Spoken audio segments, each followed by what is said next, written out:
Going on what's called the water power tour today. When we started planning this a while ago, I was asked to throw it some titles, and I said water power. I think Uma said, "Oh, what a great idea!" I've never done a water power tour before, so we're all going to be surprised together. But there's a lot of water between here and where we finished the tour. Unfortunately, none of it is in your water bottles, and it's going to be very hot and humid. I really recommend maybe if you feel like you stop sweating or things like that, let me know. We'll stop and stand in the shade for a few minutes. Or wade in the water, yeah. I don't recommend drinking any of this, even though most of the water we're seeing today will eventually end up actually in our wells. But they have a process for that. We're going to be going from here up the street, and then we're going to head straight down to the end of Pond Street and then come back up Main Street. So it's a little bit longer than the tour last time. Of the four tours, this will be the longest and involve the most walking. All right?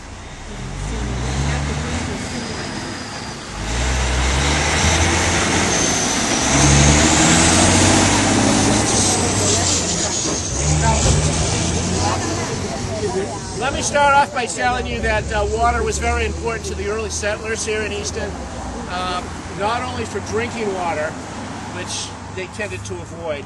If there was something alcoholic to drink, they would go for that because the alcohol would tend to kill any germs in the water, and they didn't know that, but that's what it did, and it was a lot safer to drink beer than it was to drink some of the water here in town. But it was important as a power source. There are 5 rivers, or river systems, or drainages that run through Easton. Starting in the west and down in the southwest corner is Canoe River. And you may hear about Canoe River because the Canoe River Aquifer Association is an organization of water departments in this area that's very active, and they annually put on an event. It's a huge source of drinking water today, even for us. But as far as a power source, the Canoe River never really made it. Coming back in this direction, the next water system was much more important. And if you go down to Route 106 and take a look at New Pond Dam and Old Pond Dam, you'll know that the Mulberry Meadow Brook was powerful enough to run a number of mills and even a blast furnace. In fact, several blast furnaces. In the middle of town, almost exactly in the middle of town, is Black Brook. And the town of Easton is sort of shaped like a dish. So Black Brook being in the middle has the lowest gradient and the slowest water. And that meant that it was not very much good for anything power-wise. It was great for making swamps. That was nice if you were trapping beaver, I guess, in those days. Here is the next one, and I'll skip over this one for a second. And then on the other side of town, running down Union Street and Elm Street Extension, is Dorchester Meadow Brook. Now, once upon a time, we were bordered on Dorchester. We haven't moved. Dorchester has shrank. Stoughton used to be part of Dorchester. So that was not quite as powerful as Mulberry Meadow Brook or this river here, but it had a couple of small businesses on it. And even had a blast furnace that made iron and steel for the Revolutionary War. They made muskets over on Elm Street Extension.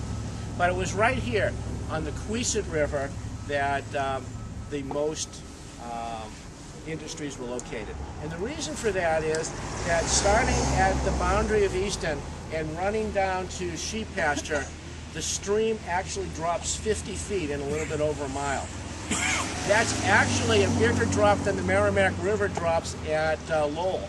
It only drops 30 feet there. The difference is the Merrimack is a little wider than the Queesit. And therefore, in order to make this water power work, the early settlers had to dam the streams. All the ponds we're going to be seeing today are unnatural. They're all the result of people trying to reserve the water power.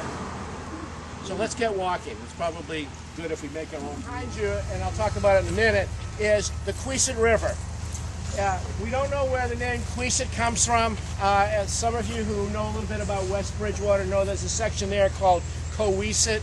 Chaffin in his History of Easton says, people didn't know very much in those days and confused our river with the river that actually runs through that section of West Bridgewater.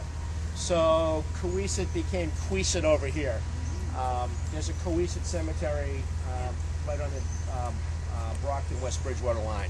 You can see the big sign. So Coesit became Queesit, and that's what provides the water power. However, I want to point out this important stream over here, because no stream in the history of Easton has quite caused the consternation of this one here. That's the one that's perennial? Yeah, this is the one that caused a big controversy. Is it perennial? Is it intermittent? Unfortunately, as you may remember, we had a wonderful library edition program that was held up for many years, trying to determine whether this was a permanent stream, which would then put the kibosh on that, or whether it was intermittent. Now, I swore, and I mean swore, I had to do an affidavit, that this was an intermittent stream. And then for 5 years it ran and ran and ran.